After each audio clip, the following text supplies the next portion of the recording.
Okay, hello and welcome back. This is about the TD5, and you know that we have a problem with the in-tank pump. It's not delivering pressure, so we will be removing this and replacing it pretty shortly. But until then, we're going to show you how to fit the pressure regulator to the engine block with a gasket. This is the one we're going to do for the 10P engine. Okay, here's the location, number 13, which is the fuel pressure regulator, which should regulate the pressure to keep it in the head at 4 bar constant. Okay, it returns back to a fuel cooler number 12 and then is delivered back to the filter. Now you'll probably notice when you're running, the filter will get actually quite warm. That should be at engine temperature, which is about 80 odd degrees centigrade. Okay, so there's a couple of types of fuel pressure regulators. This one has 3 pipes to it. Okay, there are actually 2 of them. One is a non-EU3 model, which is a prefix is 10P to 14P, and a Type B, which is EU3 models, engine serial numbers prefixes at 15P to 19P. So you have to pay attention to that. You can't actually get it wrong because you'll see that extra pipe on your engine. Okay, so don't remove the fuel pressure regulator straight after the engine's been running. Let it sit for half an hour and the pressure should drop off somewhat. Make sure that your hands are protected by suitable gloves. Make sure that you observe scrupulous cleanliness to make sure that no dirt grit gets into any of the diesel orifices or gets clamped between the gasket and mating faces. Right, so we are going to fit the 2-port or the 2-pipe one to our engine since it's a 10P. Easy find on the Paddock website. Type in TD5 fuel pressure and you'll have a list of choices. You should find this page here which will give you your choices. You can then browse to see which one you need. Right, so the gasket which you use with the fuel pressure regulator is tin. Throw it away once it's been taken off the vehicle. Do not use again.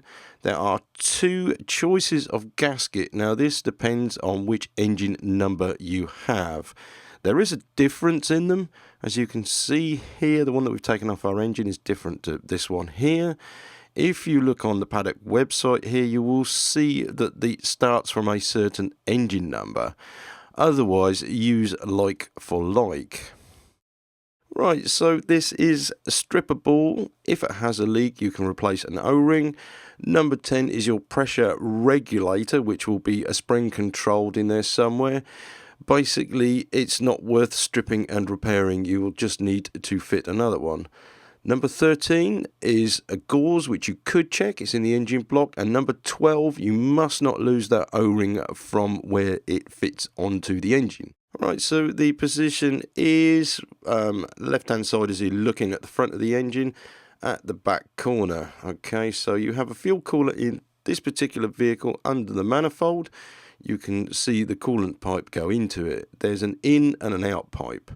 Right, so basically the connectors, I had a little bit of trouble with this. Somebody had to show me how to work these. However, I'm going to put these together because these connectors are both the same on the engine side of the vehicle.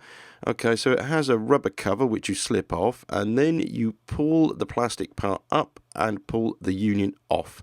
Okay, that is as simple as that, okay. Right, so you can see the temperature sensor there, which has been disconnected. You can remove this from the block with a 19mm spanner. Okay, now I'll show you with this off the engine. You unscrew it, and this will give you access to both of the pipes. Okay, once you have the pipes removed, you can then undo the bolts easily. Okay, that saves you from doing gymnastics on your vehicle. The bottom bolt is the worst one to do. Now, I would advise you steam clean or wash this engine down before you go ahead and remove and replace this valve block, okay?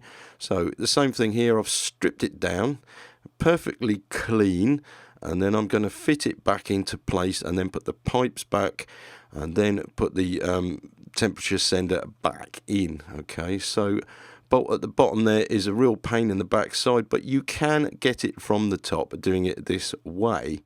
Just be aware that each of the screw-in pipe fittings also has an O-ring on them.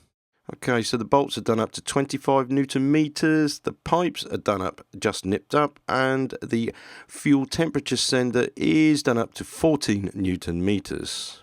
Okay, so the bleed sequence, with the ignition on, pump the pedal 5 times, and then run through this bleed system maybe 3 or 4 times, start the vehicle and check for leaks.